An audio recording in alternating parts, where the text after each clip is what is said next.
Baba, ni asante kwa kutembea na sisi the year 2025.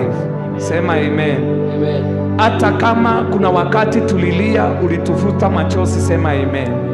Kuna wakati tulipanda na tukavuna kwa furaha. Sema amen. Na sasa tunapokanyanga nje kugojea mwaka wa 2026, tuangazie kwa neema yako. Sema amen. Utatulinda na utatuzingira na malaika wako katika maisha yetu. Sema amen. Mambo yote tutakayoamua italingana na mapenzi yako. Sema amen. Mipango yote ambayo tumepanga tunaipeana kwako na itafaulu. Sema amen. Mungu, tunakushukuru kwa sababu umetuponya katika kiroho na katika kimwili na katika kifedha. Sema amen. Tunatoka hapa tukiwa tumejawa na furaha yako na tutakutumikia milele. Zote tuseme amen. Wacha tupige makofi ya mwisho ya Sunday ya 2025.